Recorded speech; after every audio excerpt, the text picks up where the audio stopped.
औज़ुबिल्लाहिमिनश्शैतानिर्रजीम बिस्मिल्लाहिर्रहमानिर्रहीम अस्सलामु अलैकुम डियर स्टूडेंट। तो लेडीज स्टूडेंट, आज हम 9.1 एक्सरसाइज स्टार्ट करेंगे, जिसमें यहाँ पे मज़ीद सर्कल के रिलेटेड जो है वो प्रॉब्लम्स दी गई हैं। तो इनके थोड़े से कॉन्सेप्ट पहले देख लेते हैं जी को कौन से कॉन्सेप्ट है जिनकी मदद से ये क्वेश्चन हमने करने हैं। तो स्टार्टिंग में जो कॉन्सेप्ट है वो है टेंजेंट का। चैप्टर नंबर 9 में है जी tangent to a circle. Tangent क्या होता है? अगर कोई सर्कल हो और उसके बैरूनी तौर पर कोई लाइन जो है उसको टच करे सिर्फ एक ही पॉइंट पे, यानी सर्कल के सरकमफेरेंस को ओनली वन पॉइंट के ऊपर जो है ना वो टच करे एक लाइन, तो वो लाइन क्या कहलाएगी? टेंजेंट कहलाएगी। यहाँ पे लाइन है ए बी और पॉइंट पी के ऊपर ये टच कर रही है, तो ए बी लाइन जो है वो टेंजेंट टू सर्कल कहलाएगी। और ये जो पॉइंट है ये पॉइंट ऑफ टेंजेंसी और पॉइंट ऑफ कांटेक्ट इसको बोला जाएगा। एक तो ये कॉन्सेप्ट आपने करना है। इसके अलावा नेक्स्ट है जो टेंजेंट होती है किसी भी सर्कल के ऊपर, टेंजेंट लाइन और सेंटर से जो रेडियल लाइन होती है, ठीक है, रेडियल लाइन सेगमेंट या रेडियल जो उसकी रेडियस वाली लाइन होती है, किसी भी पॉइंट पे वो मीट करते हैं टेंजेंट लाइन और रेडियस लाइन वाली, तो दरमियान में एंगल जो है वो 90 डिग्री का बनता है। यहाँ पे लिखा हुआ है tangent to a circle and the radial segment joining the point of contact and the centre are perpendicular to each other. दूसरा ये कॉन्सेप्ट आपने देख लेना है, ये क्वेश्चन में यूज करेंगे हम। नेक्स्ट है जी, if the two tangents drawn to a circle from a point outside it are equal in length, यानी ये आपके पास कोई सर्कल है, ये वाला कोई पॉइंट है, इस पॉइंट से जो है ना वो दो टेंजेंट ड्रॉ किए जा रहे हैं, एक ए पी और एक बी पी। तो ये दोनों टेंजेंट जो है वो क्या होंगे? इक्वल इन लेंथ होंगे। ठीक है जी, एक ही पॉइंट से दो टेंजेंट ड्रॉ किए जाएंगे एक सर्कल के ऊपर, तो वो लेंथ में इक्वल होंगे। तो इससे नेक्स्ट हमारे पास है जी, ये अगर दो सर्कल एक्सटर्नली एक दूसरे को टच कर रहे हैं तो उनका टोटल सेंटर का डिस्प्लेसमेंट क्या होगा? उन दोनों के रेडियस को सम कर देंगे, यानी ये सर्कल टच कर रहे हैं एक दूसरे को और इसका रेडियस और इसका रेडियस सम कर देंगे, तो इन दोनों के सेंटर के दरमियान में डिस्टेंस आ जाएगा।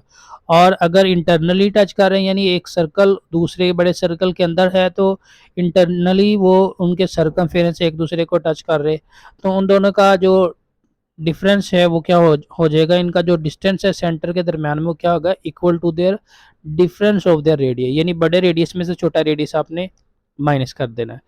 तो ये कुछ कॉन्सेप्ट थे। इसके अलावा एक और कॉन्सेप्ट भी आ जाता है हमारे पास, देखें जी, the measure of central angle of the major arc. यहाँ पे मेजर आर्क हमारे पास है ये ए सी बी, ये वाली मेजर आर्क है। वो ये कह रहे हैं कि इसका जो सेंट्रल एंगल है is double that of the angle subtended by the corresponding major arc. जो माइनर आर्क का एंगल है वो मेजर आर्क से क्या होगा? डबल होगा। यहाँ पे माइनर आर्क हमारे पास है ए बी और मेजर आर्क है ए सी बी, ठीक है, यानी ये वाला एंगल इस एंगल से क्या होगा? डबल होगा। तो इन कॉन्सेप्ट को देखते हुए, यानी यहाँ पे आप देख सकते हैं लिखा हुआ measurement of angle A O B, measurement of angle A O B is equal to the double of measurement angle A C B, यानी ए सी बी सर्कमफेरेंस के साथ जो एंगल बन रहा होगा उसको अगर 2 से मल्टीप्लाई करेंगे तो सेंट्रल एंगल उसका बनेगा। तो ये कुछ कॉन्सेप्ट थे। मजीद चैप्टर नंबर 8 के कॉन्सेप्ट आएंगे, राइट ट्राइंगल के कॉन्सेप्ट आएंगे, जिनकी वजह से हम चैप्टर नंबर 9 को कंप्लीट करेंगे। तो क्वेश्चन नंबर 1 में देखें जी, find the value of X. इसमें आपने एक्स की वैल्यू फाइंड आउट करनी है। तो यहाँ पे देखें ये 30 डिग्री 38 डिग्री है, ये एक्स है और इस एंगल का आपको नहीं पता। तो अभी जो हमने कॉन्सेप्ट पढ़ा कि जो टेंजेंट और दूसरी लाइन जहाँ पे मीट होते हैं, रेडियल लाइन मीट होते हैं, वो दरमियान में एंगल कौन सा बनता है? 90 डिग्री। तो ये हमारे पास हो गया 90 डिग्री, ये 38 डिग्री। और इसको फिर कैसे मालूम करेंगे? जो जो ट्राइंगल के जो सम एंगल का सम होता है वो आपको पता है 180 होता है, तो 180 के इक्वल लिखेंगे तीनों एंगल्स को। तो 90 और 38 को 1 में 80 में से माइनस करके एक्स की वैल्यू हम फाइंड आउट करें। तो यहाँ पे हम लिखेंगे as tangent line and radial line meeting at a point of contact, ये है point of contact, form 90 degree. So measurement of angle ABO is equal to 90 degree. Also sum of angles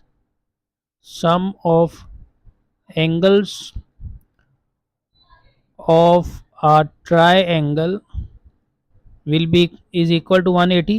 Sum of angle कौन से हैं जी? हमारे पास angle, measurement of angle BAO plus measurement of angle A B O, यानी ये वाला angle plus A plus measurement of angle A O B, यानी ये एक्स 180 के equal.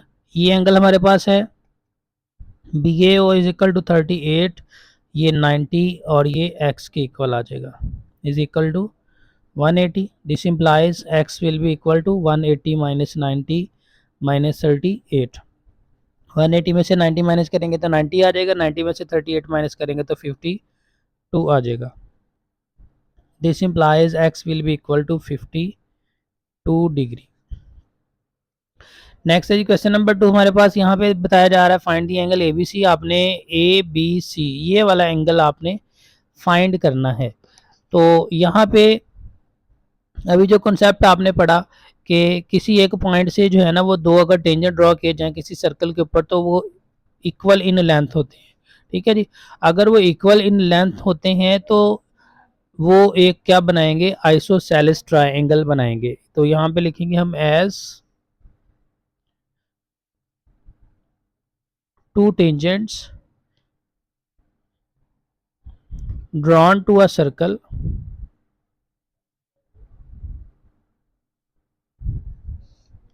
form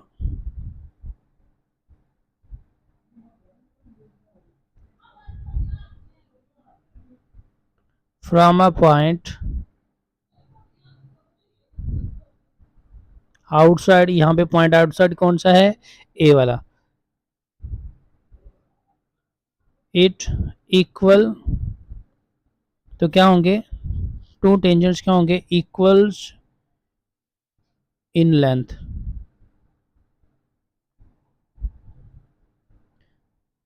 so triangle A B सी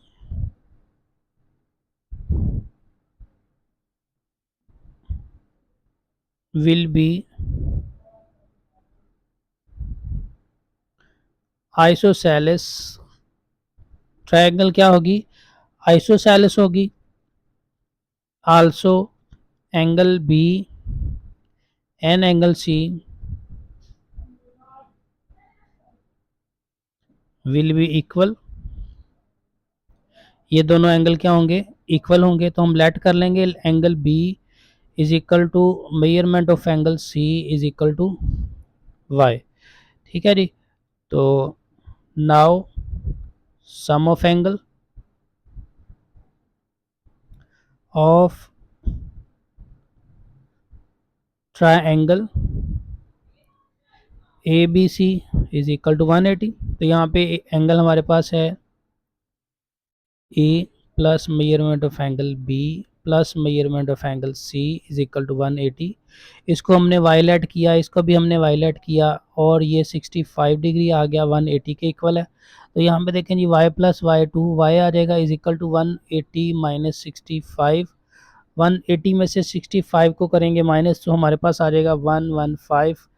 तो यहाँ पे y रह गया, इधर 115 टू डिवाइड कर देंगे तो ये आ जाएगा 57.5।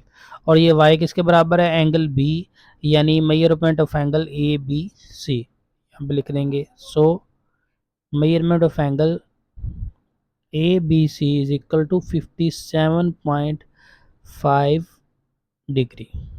तो इससे नेक्स्ट है जी क्वेश्चन नंबर 3 में आपने फाइंड करना है measurement of angle B C A. B C A ये वाला एंगल आपने फाइंड करना है जी। इसके अलावा measurement of angle B A C, B A C, B A C ये एंगल आपने फाइंड करना है। ये दो एंगल्स इसके अंदर फाइंड करने हैं। तो यहाँ पे हम इस कॉन्सेप्ट में देखेंगे, पिछले कॉन्सेप्ट के मुताबिक ये टेंजेंट लाइन है और ये रेडियल लाइन है। जहाँ पे ये मीट कर रहे हैं वहाँ पे दरमियान में एंगल जो है वो क्या होगा, ये 90 डिग्री का एंगल होगा। तो यहाँ पे हम लिखेंगे tangent line and radial line, tangent line and radial line meeting at point of contact form 90 degree, यहाँ पे एंगल बन रहा है 90 degree. So measurement of angle, यहाँ पे एंगल हमारे पास कौन सा बन रहा है जी, A C D. A C D is equal to 90 degree. यहाँ पे लिखेंगे now measurement of angle ACD is equal to measurement of angle BCA plus measurement of angle BCD। BCD हमारे पास 62 है, therefore measurement of angle BCD is equal to 62 implies ACD 90 degree, BCA find करना है और ये है हमारे पास 62। तो 62 को 90 में से माइनस कर देंगे तो आपके पास जो मेजरमेंट ऑफ एंगल BCA है वो आ जाएगा 90 minus 62 is equal to 28। This implies measurement of angle BCA is equal to 28 degree. तो नेक्स्ट हमने एंगल फाइंड आउट करना है BAC। तो ये हमारे पास आ गया 28। अब ये वाला एंगल जो है ना, ये हमारे पास 90 है। अब वो ये 90 कैसे है, हम यहाँ पे लिखेंगे टू कॉर्ड्स, यानी ये एक कॉर्ड है, दूसरी ये कॉर्ड है। तो दो कॉर्ड जब एक पॉइंट पे मीट करती हैं तो वहाँ पे भी एंगल जो है वो 90 डिग्री का बनता है। ये आपने थ्योरम पढ़ा तो नहीं है, लेकिन ये एक कॉन्सेप्ट है जो आप लोगों ने इसको लिखना है। Two chords meeting at point form right angle. So measurement of angle BAC या ABC, इसको पढ़ेंगे ABC is equal to 90 degree. So in triangle ABC, अब इस ट्रायंगल ABC के अंदर measurement of angle ABC plus measurement of angle BAC जो हमने find करना है, plus measurement of angle BCA जो हमने पहले मालूम कर लिया। तीनों का सम जो है वो इक्वल होगा। यहाँ पे लाइन भी लिख सकते हैं, sum of angles in triangle is equal to 180। Implies तीनों एंगल्स को सम करके 180 के इक्वल लिख दिया। ABC एंगल अभी हमने कहा जी ये 90 डिग्री है, इसको 90 डिग्री लिख दें। BAC हमने फाइंड करना है और BCA अभी हमने फाइंड किया ऊपर 28 डिग्री।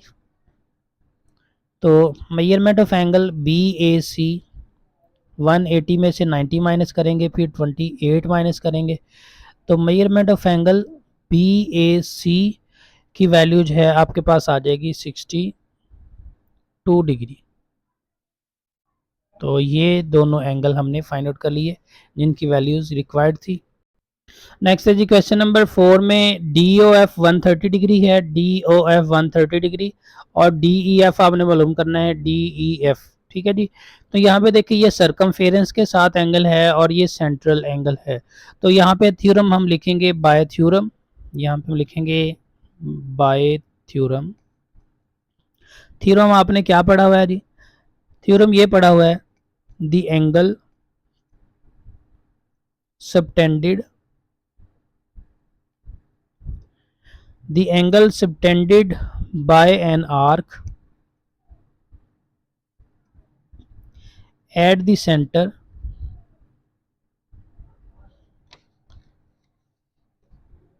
is twice, यानी जो सेंटर का जो एंगल होता है वो ट्वाइस होता है, ट्वाइस द एंगल। किस एंगल के ट्वाइस होता है, subtended at the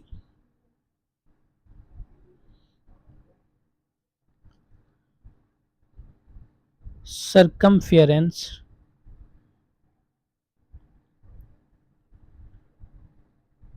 facing the same arc. ठीक है जी। तो इसका क्या मतलब होगा कि जो measurement of angle D E F हमारे पास है, यानी डी ओ एफ जो है वो किसके इक्वल आएगा, double of measurement of angle D E F के। ठीक है जी। तो यानी अगर हम डी ई एफ को 2 से मल्टीप्लाई करें तो ये डी ओ एफ आता है। डी ओ एफ की वैल्यू क्वेश्चन के अंदर दी गई है 130 डिग्री। दिस इम्प्लाइज ये है 130 degree is equal to 2 into measurement of angle D E F. ये 2 आ गया, 2 से कर देंगे दोनों तरफ divide. This implies measurement of angle D E F will be equal to 65 degree, यानी 130 को 2 से डिवाइड करेंगे तो हमारे पास 165 डिग्री की वैल्यू आ जाएगी। तो नेक्स्ट क्वेश्चन भी हमारे पास इसी तरह का है। यहाँ पे बताया जा रहा है कि आपके पास जो है वो x की वैल्यू आपने फाइंड करनी है, जबकि ये वाला एंगल 85 है। ठीक है, यहाँ पे आपने सेम पिछले क्वेश्चन वाला कॉन्सेप्ट लिखना है यहाँ पे बाय थ्योरम।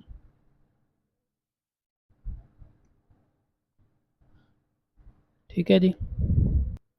तो पिछले कॉन्सेप्ट वाला सेम थ्योरम हमने लिख दिया जी, the angle subtended by arc at the centre of a circle is twice the angle subtended at the circumference facing the same arc. यानी सेंटर का जो एंगल है हमारे पास कौन सा है, कैपिटल एक्स ओ जी, यानी measurement of angle capital X O G इसके बराबर है 2 of measurement of angle X Y G. X Y G 85 है और measurement of angle X O G हमने फाइंड करना है। एक्स ओ जी हमारे पास क्या है, एक्स के इक्वल है। यहाँ पे लिखेंगे therefore measurement of angle X O G is equal to X, और इन दोनों को मल्टीप्लाई करेंगे तो मल्टीप्लाई करने से हमारे पास आ जाएगा 170 डिग्री। यहाँ पे लिख देंगे this implies X is equal to 170 degree. और क्वेश्चन नंबर आगे 6 है जी, पी टी और क्यू टी। पी टी और क्यू टी हमने फाइंड आउट करना है। इसकी स्टेटमेंट इस क्वेश्चन के देख लेते हैं। क्वेश्चन नंबर 6 की स्टेटमेंट क्या है हमारे पास। तो क्वेश्चन 6 की स्टेटमेंट लिखा हुआ है, in historical moment a circular fountain with a radius of 3 metre. एक सर्कुलर फाउंटेन है जिसका रेडियस 3 मीटर है, is built a flag pole, एक फ्लैग पोल है erected 7 metre away from the centre of fountain. Fountain के centre से 7 metre जो है वो दूरी पे एक फ्लैग का पोल है। Two ropes from the pole are tied to the edges of fountain. जो सर्कुलर फाउंटेन है उसकी दोनों एजेस के ऊपर जो है वो एक 2 रोप्स जो है वो बांधी गई हैं। Find the length of each rope, हर एक रोप की जो है हमने लेंथ फाइंड आउट करनी है इसके अंदर।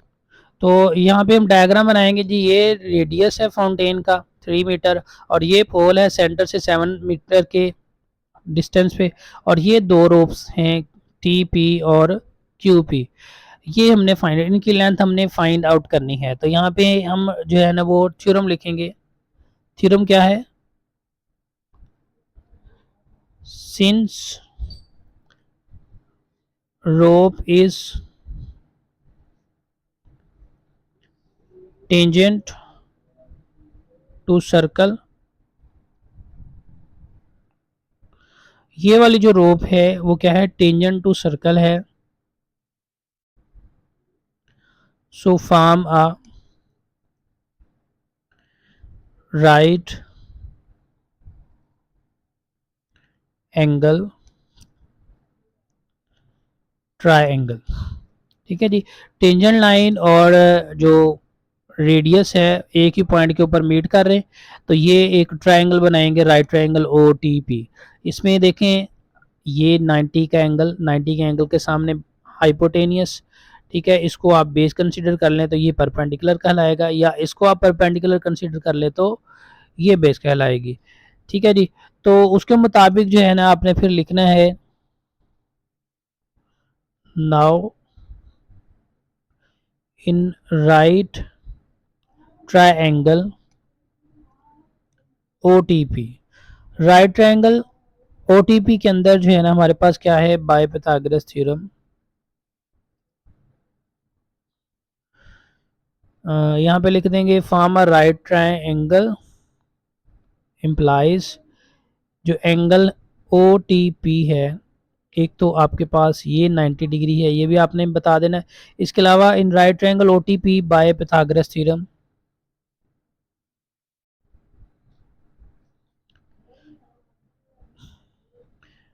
तो पाइथागोरस थ्योरम के मुताबिक हाइपोटेनस हमारे पास है OP, इसका स्क्वायर आ जाएगा base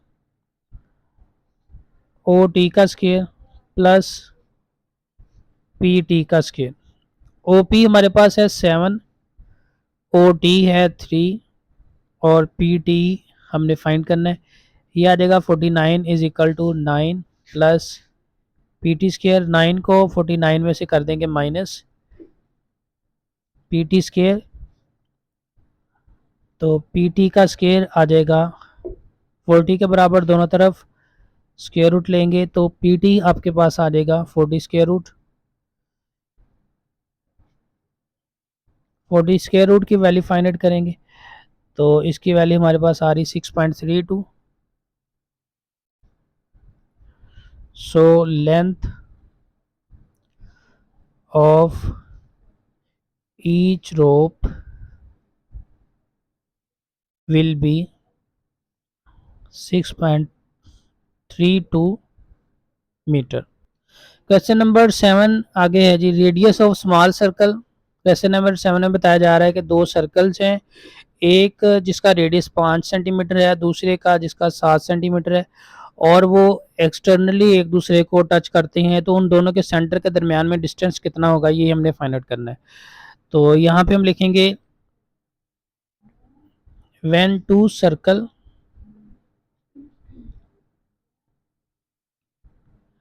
touches externally,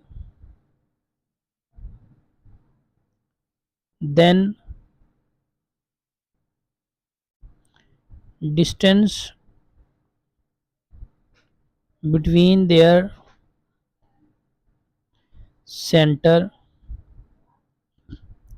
will be the sum of their radius। जो इन दोनों के सेंटर के दरमियान में डिस्टेंस है वो किसके बराबर होगा, सम ऑफ देयर रेडियस। तो यहाँ पे हम लिख देंगे so distance will be equal to 7 plus 5 centimeter। This implies distance between centers क्या आ जाएगा, 12 सेंटीमीटर। नेक्स्ट क्वेश्चन नंबर हमारे पास 8 है जी, a small sensor lies inside a satellite dish and touches its wall internally. यानी एक स्मॉल सेंसर है वो सेटेलाइट डिश के अंदर मौजूद है जो कि उस डिश को जो है इंटरनली टच कर रहा है। If the dish has radius, अगर डिश का रेडियस 15 सेंटीमीटर है and sensor has radius 2.5 centimetre, अगर सेंसर का रेडियस 5 सेंटीमीटर है, find the distance between their centre. हमने इन दोनों के सेंटर के दरमियान में जो है वो डिस्टेंस मालूम करना है। तो यहाँ पे हम लिखेंगे distance between centre, radius of dish जो है 15 सेंटीमीटर है, रेडियस ऑफ सेंसर जो है वो 2.5 सेंटीमीटर है। तो यहाँ पे हम लिखेंगे when two circles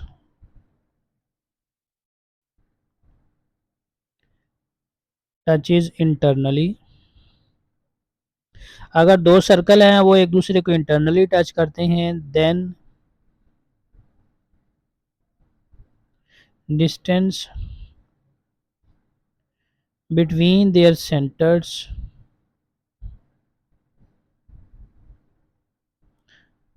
will be equal to the difference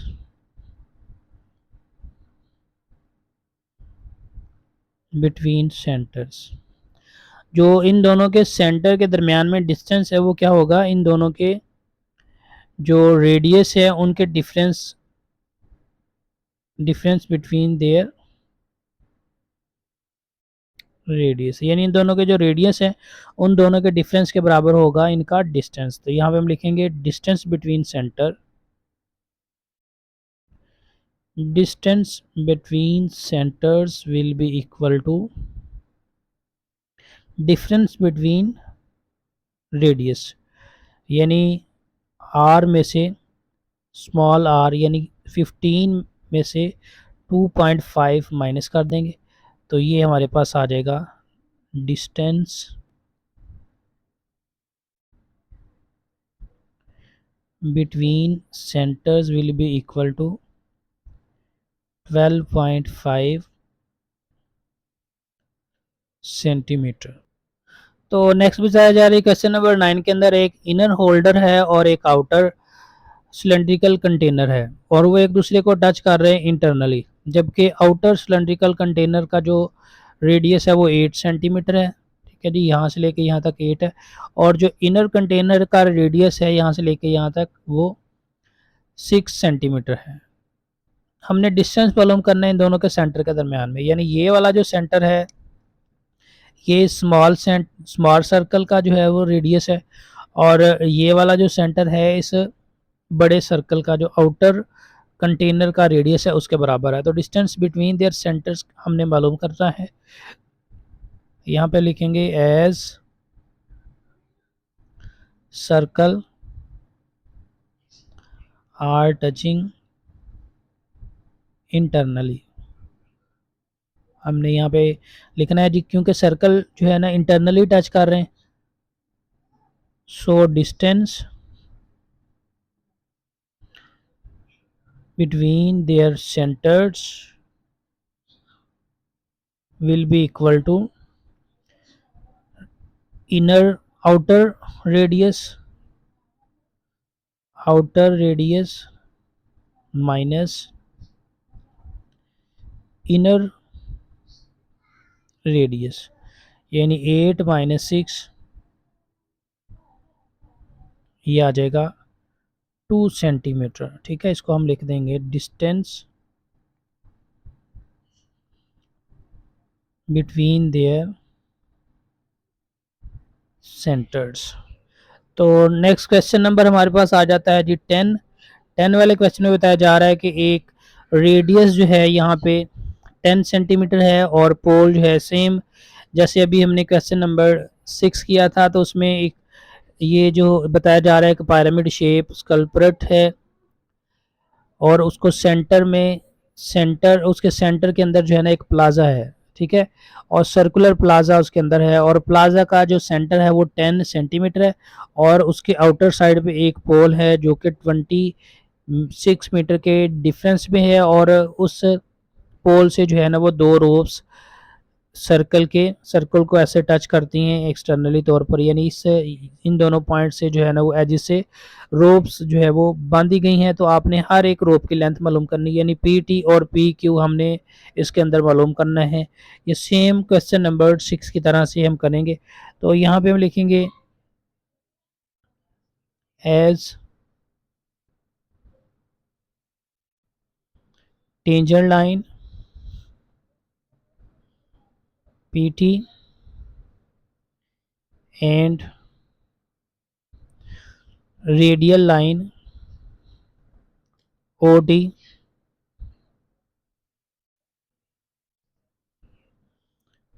are meeting at point of contact, so form a right angle। Right angle कौन सा है यहाँ पे O T P, measurement of angle O T P आपके पास क्या आ जाएगा, राइट एंगल आ जाएगा। So in right angle triangle O T P, right angle O T P के अंदर ये वाला एंगल 90 डिग्री का है। तो यहाँ पे हाइपोटेनियस है हमारे पास, ये परपेंडिकुलर है और ये बेस है। तो ये हाइपोटेनियस है हमारे पास इसमें लिखेंगे OP का square is equal to OT square plus TP square. OP square is equal to 26 का square, OT is equal to 10 का स्क्वायर, TP स्क्वायर हमने TP फाइंड आउट करना है। तो 26 का स्क्वायर रूट फाइंड आउट करेंगे जो कि हमारे पास 676 आ जाएगा, और ये आ जाएगा 100 plus TP square. 676 minus 100 TP square है, दोनों तरफ ले लेंगे स्क्वायर रूट, तो TP आ जाएगा आपके पास 576 का स्क्वायर रूट। तो 576 का स्क्वायर रूट फाइंड आउट करते हैं जी, तो इसकी वैल्यू हमारे पास आ रही है 24 मीटर। तो ये डायग्राम क्योंकि क्वेश्चन में नहीं देगी तो आपने खुद से ही बनाई है, तो यहाँ पे स्टार्टिंग में आप लिख देना है from diagram radius is 10, distance of pole from centre 26, PT और QT हम फाइंड आउट करने जा रहे हैं। तो यहाँ पे लिखेंगे so length of each rope will be 24 metre. तो लेंगे 9.1 स्टूडेंट आप लोगों की कंप्लीट हो गई है। नेक्स्ट इंशाल्लाह 9.2 स्टार्ट करेंगे। ओके जी, अल्लाह हाफिज़।